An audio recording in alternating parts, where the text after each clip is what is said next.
Yo, how's it going, everyone? This is Mitchellmander here, and wow, I'm already making a follow-up video to yesterday's video because we got summaries for episodes 19 through 21. Still don't know a thing about episode 18, but yeah, we got our updated summaries for episodes 19 through 21, so yeah, let's talk about it. But before I get on with the discussion, I just want to say if you're someone that's new to the channel, like this type of content, be sure to like, subscribe, hit that notification bell. I cover the Pokemon Horizon series, I do videos like this, I do live streams where I talk about the episodes, usually on Saturdays, with my viewers.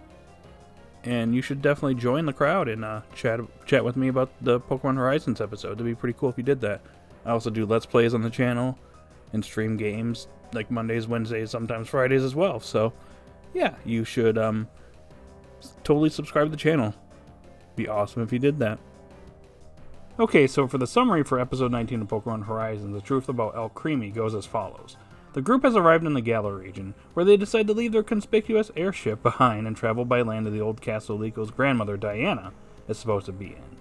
However, since the train is currently out of service, they decide to spend some time in Engine City, where Lico and Roy head to the Battle Cafe along with the Rising Voltacular's cook, Murdoch.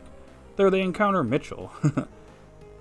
Yes, this character's name is literally Mitchell, a former patissier colleague of Murdoch's.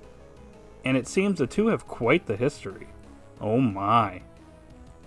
So first off, I gotta say, yes, I'm officially coming to the Pokemon anime.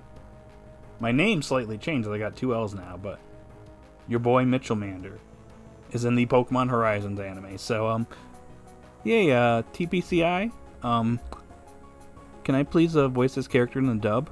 Please and thanks. Now, all jokes aside, I did get this right in saying that this would be a Murdoch-focused episode. And it actually sounds like it's going to be an interesting one. Maybe we'll learn about Murdoch's past with his colleague Mitchell, Alcremie, and basically what its role is, or what it was doing prior to being in the Rising Voltaculars. I have a feeling that maybe Alcremie was with Mitchell, and then eventually went with Murdoch. But I guess we'll find out when the episode airs. But it is actually sounds like this is going to be a pretty interesting episode, and we could get some really good development for Murdoch. So yeah, I welcome that. Anyways, let's move on to the next episode summary. So for episode 20, Kabu-san's battle training, the summary goes as follows. Lico and Roy have met Kabu, the gym leader of Engine Stadium. I don't know why I keep calling it Engine Stadium, but we'll just keep going with that. A native of the Hoenn region. Figuring that this means he might know something about Rayquaza, however you pronounce it, the legendary Pokemon that likewise is from the Hoenn region, they decide to ask him about it. Kabu is so moved by their dedication that he decides to train them. It's time for Kabu's fire training to begin. Now I gotta say, after reading this summary, I'm actually more interested in this episode than I was previously. First off, I love the fact that both Lico and Roy are involved in this battle training, and not just one of them. It's testing their resolve. And we've seen that they've grown a little bit since they were first introduced, so we'll see how much they've grown since the beginning. I don't think they're going to necessarily win against Kabu, but we could see how far they've come since the beginning, and see that they're willing to, become stronger to reach their goals. So that's going to be interesting to see how this battle training goes. But I can see now why Kabu was chosen as a focus character within this Galar arc. He's from the Hoenn region. He has information probably on Rayquaza, or is familiar with it, so maybe he'll know a thing or two about the shiny Rayquaza. So yeah, that's pretty neat. I know with Brassius, he had information because he saw it, and basically had that sculpture. But in this case, we actually have someone that's from the Hoenn region, so that's pretty neat. So I kind of see the pattern we're going here. They're targeting characters that have some information on either the shiny Rayquaza or one of the ancient Pokemon, or something going on in each region. That's what I think is going to be happening here. So yeah, I look forward to this episode when it airs on September 1st. And finally, the summary for episode 21 of Pokemon Horizons, Hatenna All Alone.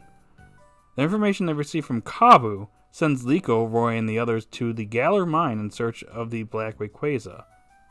On the way, they find an unconscious Hatenna, which Molly diagnosed as suffering emotionally. In other words, it's been injured constantly, or from constantly picking up emotions from nearby creatures. Unwilling to just leave it there, Liko decides to look after it on her own. But... okay, so first off, Liko is catching this Pokemon. It's gotta happen now. Roy's not catching it, Dot's not catching it. Liko is the one that's looking after this Pokemon, so Liko is probably going to be the one to connect to this Pokemon because it's suffering emotionally. Maybe it ends up resonating with Liko, and that's how the two of them bond, and then Liko catches his Pokemon. So yeah. But the other bit here that's kind of interesting to me is that they're searching for the Black Rayquaza in this Galar mine. So it traveled from Paldea to Galar? Maybe that's going to be happening in episode 18 or 17 or something. Because, yeah, I don't recall Rayquaza leaving Paldea unless I'm mistaken. You know, someone in the comment section down below can correct me if I'm wrong, but I thought that Rayquaza was still in Paldea, but who knows. So I'm just going to assume now that it's somewhere in Galar, maybe in these mines somewhere. So, yeah, maybe that's why Liko and Roy inquire about the Black Rayquaza with Kabu. Also, did we meet with Liko's grandmother at this point? Maybe we did in the previous episode, or we're still on our way or something. Who knows, but, yeah. I think this episode sounds like it's going to be a good one. Liko is going to be getting a new Pokemon, and maybe we're going to see the Black Rayquaza.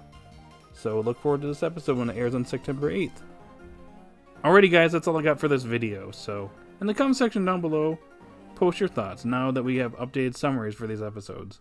Which episode are you most looking forward to now? Post in the comment section down below. If you're someone that's new to the channel, like, subscribe, hit that notification bell, and guys, have a good day or night, forget, and I will see you all later. Bye.